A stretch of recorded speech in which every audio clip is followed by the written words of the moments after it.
ഇത് മാസ് മോട്ടോഴ്സിൽ നിന്നാണ് Honda Activa വണ്ടി നമ്മൾ വർക്കിന് കയറ്റിയിട്ടുണ്ട്. അതിൻ്റെ മെയിനായിട്ട് പറഞ്ഞേക്കണ കംപ്ലൈൻറ്റ് ഫ്രണ്ട് മൺഗാർഡ് വെൽഡിംഗ് ഒക്കെ വിട്ടുപോയി കിടക്കണം. അപ്പോൾ ഫ്രണ്ട് മൺഗാർഡ് മാറ്റാനാണ് പറഞ്ഞത്.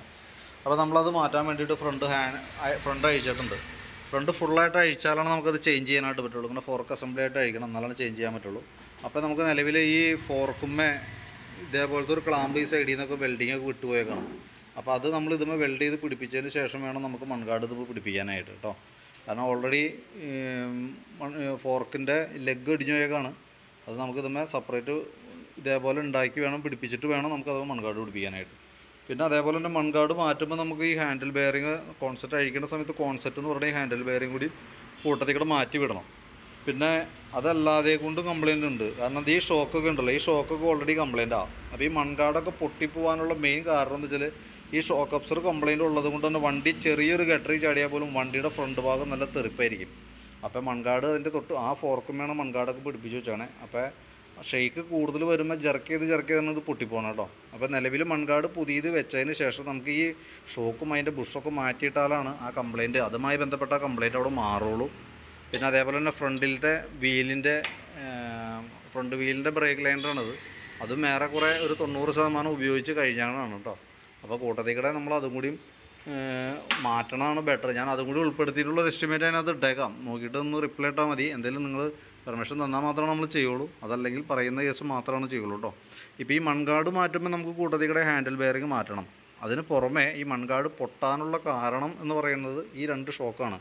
ആ ഷോക്ക് ഗട്ടറിൽ പോയി ചാടുമ്പോഴത്തേക്കും ഓവർ ആക്ഷൻ അതിൻ്റെ ഉള്ളിൽ നിന്ന് ഓയിൽ പോയിട്ട് ചെറിയൊരു ഗട്ടറിൽ ചാടിയാൽ പോലും വണ്ടി നല്ല തെറിപ്പാണ്. അപ്പോൾ ആ തെറിപ്പ് ഈ മൺഗാർഡും ഈ ബ്രാക്കറ്റുമേ ഈ ഫോക്കുമ്മയാണ് ഈ മൺഗാർഡ് പിടിപ്പിച്ച് വെച്ചാണ് അതുമേക്ക് ജെർക്കിങ് വരുന്നത് കൊണ്ടാണ് അത് പൊട്ടിപ്പോണതിൻ്റെ മെയിൻ റീസൺ. അപ്പോൾ നമ്മൾ പുതിയ മൺഗാർഡ് വെച്ചതിന് ശേഷം ഈ ഷോക്ക് മാറ്റാതെ കൊണ്ട് അതേപോലെ തന്നെ ഓടിക്കണമെന്നുണ്ടെങ്കിൽ കുറച്ച് നാൾ കഴിയുമ്പോൾ ഈ പറഞ്ഞ കംപ്ലയിൻറ്റ് വീണ്ടും റിപ്പീറ്റ് വരും. കാരണം അത് തുരുമ്പ് വന്നതിനനുസരിച്ച് പഴക്കം വന്നതിനനുസരിച്ച് ഉറപ്പായിട്ട് ആ കംപ്ലയിൻറ്റ് റിപ്പീറ്റ് വരും. അപ്പോൾ ഇവിടെയും ഇതിൻ്റെ ഈ ഭാഗമൊക്കെ വെൽഡ് ചെയ്തിട്ട് തുരുമ്പിട്ട് ഈ സൈഡൊക്കെ വിടാറായി നിൽക്കണേ. അപ്പോൾ അതൊക്കെ ഒന്ന് ബലപ്പെടുത്തണം. ഈ ഭാഗം ഒന്ന് ബലപ്പെടുത്തേണ്ടതായിട്ടൊക്കെ ഉണ്ട് കേട്ടോ. പിന്നെ സൈഡ് സ്റ്റാൻഡിൻ്റെ കേസ് പറയുന്നുണ്ട്. സൈഡ് സ്റ്റാൻഡ് നമുക്ക് അതിൻ്റെ പൊസിഷൻ മാറിപ്പോയതാണ്. അപ്പോൾ അത് നമുക്ക് സൈഡ് സ്റ്റാൻഡ് മാറ്റി കഴിഞ്ഞാൽ അത് റെഡി ആയിക്കോളും. പിന്നെ അതിൻ്റെ ക്ലച്ചിൻ്റെ ഭാഗത്തൊക്കെ വലിയ കംപ്ലൈൻ്റ് ആയിട്ട് തോന്നണുണ്ട്. വണ്ടി ഓടിച്ച് കയറ്റുമ്പോൾ നമുക്ക് ക്ലച്ച് സൈഡിൽ നിന്നൊക്കെ സൗണ്ട് വ്യത്യാസമൊക്കെ ഉണ്ട്.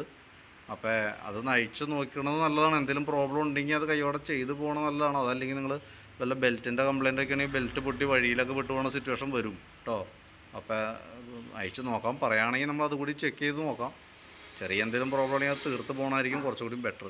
ഇപ്പം ഞാൻ ഈ ഫ്രണ്ടുമായി ബന്ധപ്പെട്ട് ഇപ്പോൾ നമ്മൾ ഫ്രണ്ട് മൺഗാർഡ് മാറ്റുമ്പോൾ അതുമായി ബന്ധപ്പെട്ട ഈ ഫോർക്ക് അസംബ്ലി അടക്കം ഫോർക്കിൻ്റെ ഷോക്കും അതിൻ്റെ ബുഷുകൾ അടക്കം ഫ്രണ്ട് ലൈനർ അടക്കം ഉൾപ്പെടുത്തിയിട്ടുള്ളൊരു എസ്റ്റിമേറ്റ് ഞാൻ നോക്കിയിട്ട് പറയാം. അപ്പോൾ അതാണ് നമുക്ക് ചെയ്യേണ്ടി വരുമ്പോൾ വർക്കിൻ്റെ എസ്റ്റിമേറ്റ്. പിന്നെ ക്ലച്ചിൻ്റെ കേസ് ബാക്ക് സൈഡ് അങ്ങനെ ഒരു കംപ്ലയിൻറ്റ് നിങ്ങൾക്ക് ഫീൽ ചെയ്തിട്ടുണ്ടോയെന്ന് അറിയില്ല. ഓൾറെഡി അങ്ങനെ കംപ്ലയിൻറ്റ് ഉണ്ട്.